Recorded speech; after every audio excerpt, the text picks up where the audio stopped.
Hi, I'm Thomas. Welcome to the Parachute Advice Podcast. My life has taken a lot of twists and turns, and on this podcast, I will dive into those experiences. The goal is to help everyone listening learn from my experiences and hopefully avoid some of the mistakes I've made.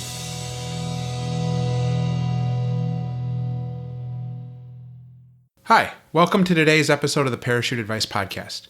I'm your host, Thomas. Today I want to discuss exercise.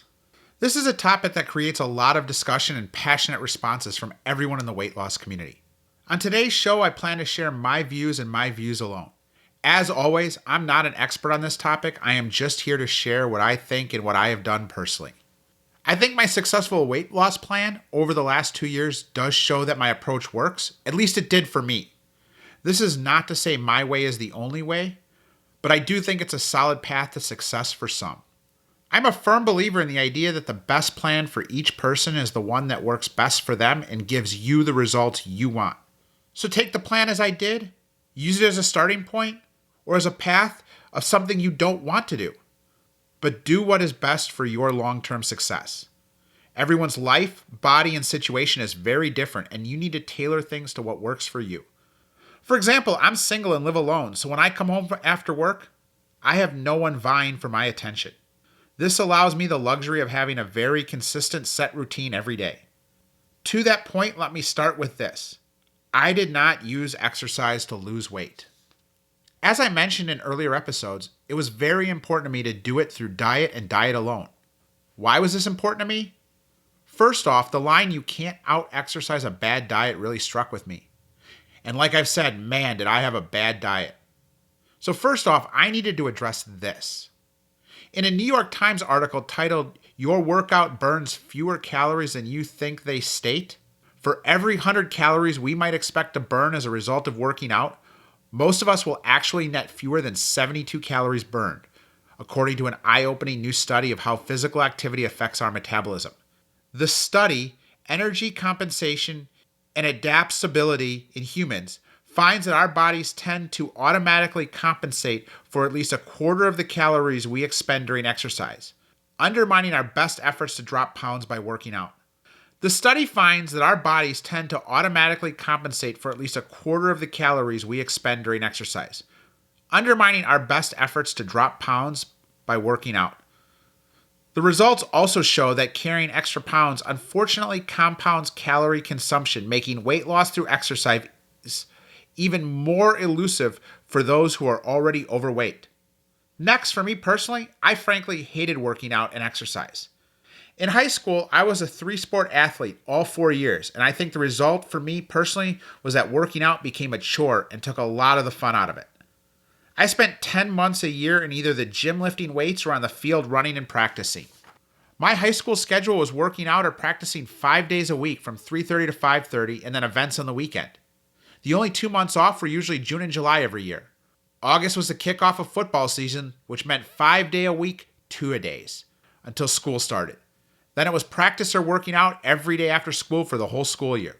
For those of you who may have never heard the term 2-a-day, it meant a schedule Monday through Friday of practice from 8 or 9 a.m. to 11 or 12 every morning, and then 3 to 5 every afternoon.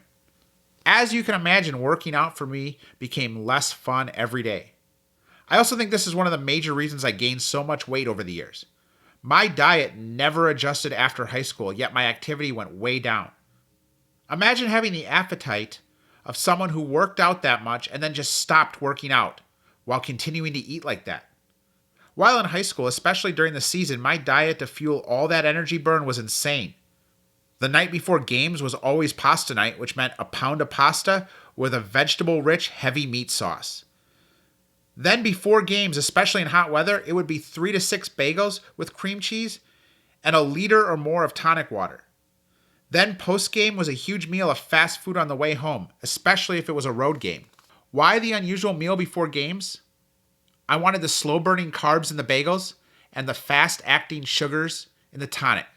Plus, I subscribe to the school of thought that tonic water can help prevent leg cramps because of the quinine. This brings me back to the idea of why it was so important to lose weight through diet and not excessive exercise. There are plenty of stories of people who have done this, but more scary is the stories of those who did and then for one reason or another lost the ability to work out and immediately gained all the weight back. I did not want that to be me. And let's be honest, as each of us gets older, injury gets more likely. Hell, I just recently got COVID. Thankfully, it was pretty mild, which I credit to being vaccinated. But it was still very hard for 2 weeks not being able to work out. I immediately made sure to closely watch my diet, so while being sedentary for 2 weeks, I was not back to my old way of eating.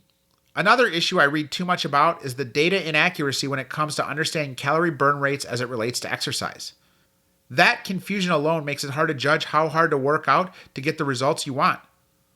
Plus, do you realize how hard you have to work out to cut enough calories to get 1 pound of weight loss a week if you don't change your diet? Plus, there are studies that have shown for some people, excessive exercise drives up hunger while not equally driving up calorie burn.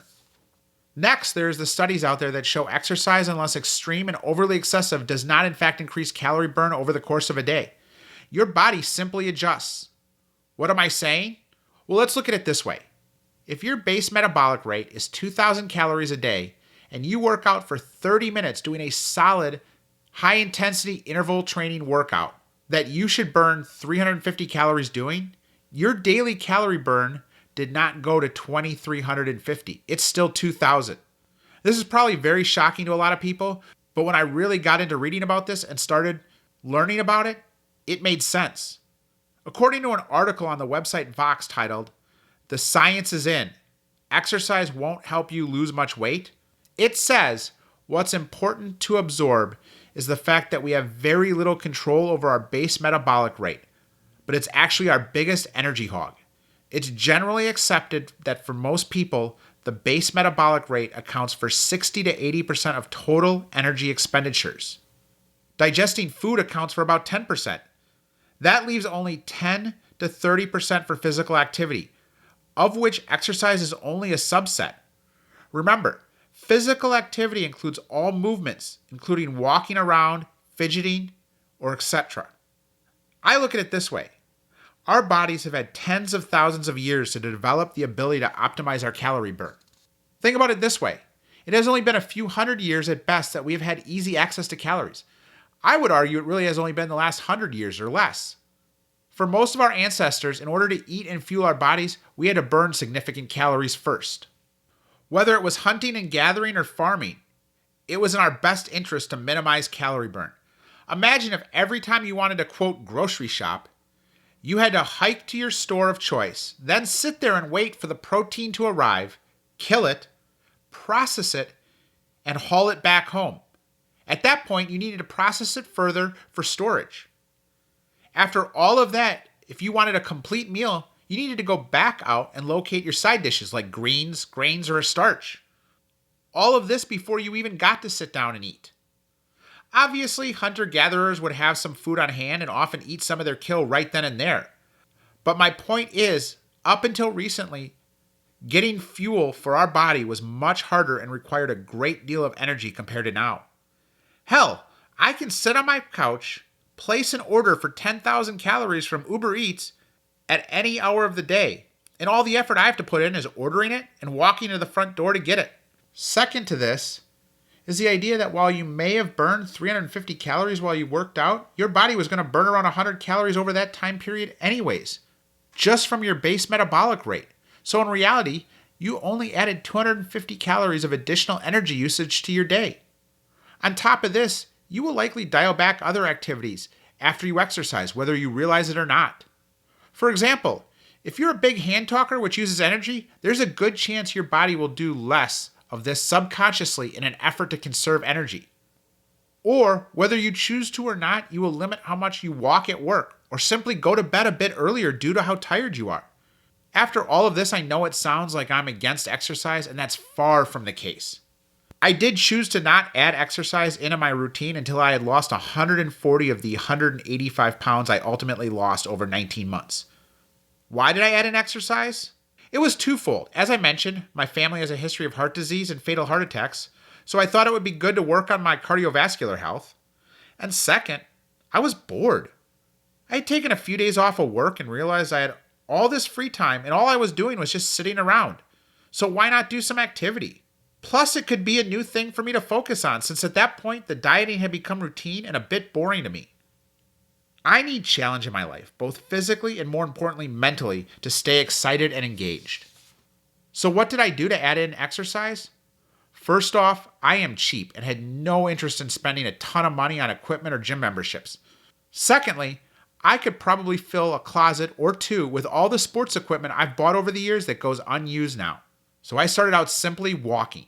Initially, I used Google Maps to find a 2-mile path through my neighborhood, and I just walked that every day after work and timed myself, pushing for a better time each day. As I got bored with the same route, I started using my Fitbit to track each walk with my GPS and heart rate. This was a great way to relax and listen to podcasts every day after work. At my peak, I was doing about 3 miles in an hour each day. I quickly realized I was not seeing the improvements I wanted to, and the only way that was going to happen was to turn the walks into runs. And I hate running. Pure and simple, I do not and will not run unless my life is in danger. Plus, living in Wisconsin, winter hit and the snow and ice showed up. Complete side note pet peeve of mine. If you live in a place with snow, please shovel your public sidewalks and put down salt or ice melt. Oh, and this includes the curb cuts. If you're on a corner lot, please shovel out the corners. All it took was one walk where I nearly killed myself falling, and that was the end of outdoor walks for me. I tried to find an indoor option, but most places were closed or limiting people due to COVID. But one key aspect I got out of the walks was I had built a habit and consistency around working out, and shockingly, I liked that in my day. I quickly found I missed it when I stopped walking. This forced me to realize I wanted to exercise and needed to find a solution that would work for me. I spent several months trying to find what I would ultimately do for exercise. What I learned was I liked coming home from work and throwing on workout clothes and just going. The idea of adding in gym travel time and prep just did not appeal to me. Too quickly, an hour gym session turns into a 2-hour round trip. So it was clear I wanted a piece of cardio equipment for my house, since the type of weight training I enjoyed in the past would be too hard to set up at home. On top of that, it was COVID still, and it was nearly impossible to find workout equipment. If you've ever helped anyone move a treadmill, you know that sucks. That plus the cost of a good treadmill being $1,500 or more quickly made that option a no-go. Next was ellipticals, and I have just never liked using them, so that was out. That left me with 2 ideas, a spin stationary bike or a rowing machine. After a lot of back and forth, I decided a spin bike was what I wanted to get. I bet everyone listening is expecting me to say this is where I decided to jump on the pandemic Peloton bandwagon. Shocker, but no, I did not. Why is this? Plain and simple, we're back to I'm cheap. At the time, February of 2021, the basic Peloton bike was $1,800 and the Bike Plus was $2,400. Couple that with the fact that you had to subscribe to their monthly subscription service at $40 a month, and you were locked into their ecosystem, and I was out. I knew I wanted a good built bike with Bluetooth connectivity, built-in sensors, and magnetic resistance, which is easier to use, lasts longer, and is quiet and feels better when riding. That eliminated most lower cost stationary bikes for me. That is not to say if you're on a budget, you can't get one of those cheaper bikes. It just wasn't the route I wanted to go. I have a good friend who is still using a $250 bike with an $80 add-on Bluetooth cadence sensor to do spin at home and loves it. There's a lot of great spin or indoor cycling apps out there, including the app version of Peloton, Zwift, Sufferfest, iFit, Apple Fitness, Ruby, Fuel Gas, Tax, Trainer Road, and several generic stats trackers as well, all of which do not work on a Peloton. There are some workarounds I've seen, but to the most part, any bike that is from a specific company that offers classes locks you into their ecosystem, like Peloton, Echelon, Bowflex, or NordicTrack. There's a few others that slip my mind as well. So where did this leave me? From everything I had read to that point, the Schwinn IC4 offered me the best experience and the best cost point. It was not cheap, but it was far more affordable than a Peloton. So I ordered online for in-store pickup from Dick's Sporting Goods. If you're a first-time customer, you can get a significant discount on your first online order. Target also offers some discounts on the bike through their rewards program from time to time. So I spent $900 for my bike, basically half the price of a basic Peloton. There's also a lot of online communities where people are often selling used ones. Next was to pick what app I would use. I started a free trial with Peloton and frankly loved it. I didn't think I would, but they sucked me in. You don't get nearly as many features or stats using the app versus the bike, but I only pay $13 a month versus $40. Yeah, the leaderboard would be cool and all the data like power output would be great to have, but not for the extra cost. Plus, I can cancel and change apps anytime I want, or use multiple ones based on my mood. Some, like Zwift and Sufferfest, are almost game-like. My setup, which I'll share photos of on Instagram, is my bike in front of my 32-inch bedroom TV, which I use a Roku to AirPlay from my iPhone. The iPhone connects to the bike's Bluetooth for cadence and the included heart rate monitor that came with the bike. The TV is just to make the sound louder and the class instructor bigger, but I could just as easily use the iPhone on its own. Couple things to know here. This bike in the Peloton app plays better with an iPhone or iPad than Android. Also, if you want to use your Apple Watch for heart rate, it has to be an iPhone to work. Next, and probably the biggest one, is the resistance the Peloton instructor calls out will not match the Schwinn IC4. There are a million ways online to figure out this info, and people claim every bike is different. But what I used was the rule of subtracting 15 from what the instructor calls out and set the Schwinn to that, up to 50. After 50, I'm not sure because I rarely ride at that resistance, even if it's called out because I don't like riding standing up. That's just a personal preference of mine. So if they say a resistance of 35, I set my bike to 20. I recently tried a friend's Peloton Bike Plus, and I think this is a fairly close estimation of resistance. Next, I upgraded to Shimano pedals so I could use actual biking shoes and clip in easily. I went with Shimano PD M520 pedals and Shimano XC3 shoes. I tried to start with regular shoes and the pedals on the bike, but quickly found this to just not work for me. You will get better performance by clipping in. I don't care what anyone says, cages for regular shoes just are not the same as physically being connected to the bike. This says a lot for a guy as cheap as me to go and buy $50 pedals and $125 shoes, but I assure you it makes a huge difference. So there I was, all in investment of $1,039, plus $1,370 a month for a Peloton app. My next rule was I needed to make sure I used it enough to make purchasing cheaper than using a gym or spin club. On average, a spin class is $12 to $15 or $150 a month for an unlimited membership. So I tracked till the number of rides and months used got me to that or below. As of today, my per workout cost is under $6.50 and my monthly cost is at about $100. And both will keep going down the more I use it since the majority of the cost is spent and not increasing.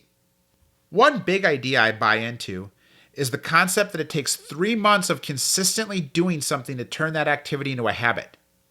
If you know anything about spin, you know that reaching 100 rides is a major milestone. I decided to make my new exercise routine a habit.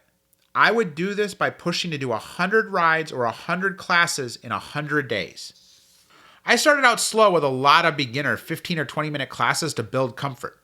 The first week was tough. My legs and hips would kill me after rides, and God, did my butt hurt from that seat. I vividly remember to this day getting on the bike, sitting down, and nearly throwing up from how sore my butt was. As for my legs and hips, I worked in daily stretching routines before and after my rides, and that helped greatly. As for the seat, I just powered through, and after the first week or so, I was comfortable on the seat, and now it doesn't bother me at all. Initially, I was doing 1 class a day and hit a 20-day streak to start before I started having a lot of hip pain from overwork.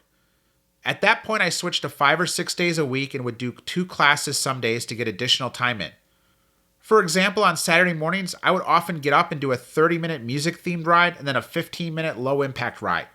Or I might do a warm-up ride and then do a hard hit or Tabata ride. If you are short on time or lose interest quickly but want a great workout, I'm telling you, there is nothing like an 8 out of 10 on the effort scale Tabata ride. Tabata is a form of hit where the high intensity period is 2 times the low intensity portion. So you go all out for 20 seconds and then you rest for 10. Ultimately, I hit my goal. And by that point, doing spin regularly had become such a part of my life that I genuinely miss it on the days I don't ride. As of recording this episode, I've hit 200 classes in 287 days with a plan to hit 250 or more in the first year. The health impacts have been monumental. I've seen my resting heart rate go from the 60s down to as low as 47 if I have a solid stretch of working out and clean eating. At some point, I would like to add in weights or resistance training and might purchase a rowing machine to mix things up, but for now, I'm very happy with what I'm doing. My current routine is 5 days a week, 20 to 30 minutes a day with a mix of HIIT, Tabata, hill climb, and low impact rides. I try to average a heart rate of 130 to 140 on my hard days and 115 to 125 on my low impact days. Are there weeks that I work out less? Yes. The summer was rough. There were times I only worked out 1 or 2 times a week, but I always made sure to get it in at least a few times. Some other side effects between weight loss and the cardio is I have completely eliminated the need for a high blood pressure medication and feel amazing. I no longer dread long walks or days of high physical activity because of how good my cardio health has become between the working out and the weight loss. In the end, find an activity you enjoy and can make a consistent part of your day. It can be anything that gets you moving and preferably increases your heart rate. Some examples is walking, jogging, riding a bike, getting a gym membership, hiking, skateboarding, simple body weight exercise, or really anything besides sitting on the couch watching TV. On top of that, you don't need a ton of equipment or have to spend a lot of money or really any money to get into exercise. If you want some small, simple equipment, look on Craigslist, Facebook Marketplace, Play It Again Sports, or discount stores like TJ Maxx and Sierra Trading Post. One last side note, it's something I've done and seen done. After working out, watch your eating habits. Drastic increases in energy expenditures will create hunger and with that desire to eat more. A lot of the so-called workout supplements and food items are loaded with calories that they're designed to be calorie dense to make fueling up on the go easy, but can easily wreck your diet. A 250 calorie protein bar on your ride home from the gym can easily be the difference between losing weight or not.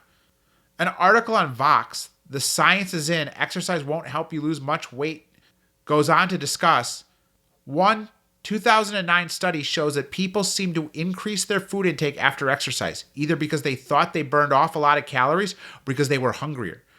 Another review of studies from 2012 found that people generally overestimated how much energy exercise burned and ate more when they worked out. You work hard on that machine for an hour, and that work can be erased with 5 minutes of eating afterward, Hall said. A single slice of pizza, for example, could undo the benefits of an hour's workout. So could a cafe mocha or an ice cream cone. It is one of the main reasons I like to work out right before I was going to eat. During the week, I come home from work, I work out, and then I make dinner. Weekends, I often work out before my morning coffee or right before lunch. But again, watch and measure. I've seen my oil pores or my scoop of rice or my oatmeal get heavier right after I work out. It is such a subconscious thing unless you really watch and measure. You may not even notice it. Again, this is why I use a scale and grams or pre-measured items like instant oatmeal packets or pre-measured rice when possible. If your meal is done right, you can fuel up while staying on plan. This journey doesn't have to be torture. It really can be fun and fulfilling. Will you want to work out every day? No. But I can assure you after you're done, you will feel so good and have a huge sense of accomplishment. Thank you for listening, and I look forward to you joining me for future episodes of the Parachute Advice Podcast. You can contact me at parachuteadvicepodcast@gmail.com. That's all one word, parachuteadvicepodcast@gmail.com. You can also follow me on Instagram at Parachute Advice. Thank you for listening, and please like and subscribe wherever you get your podcasts.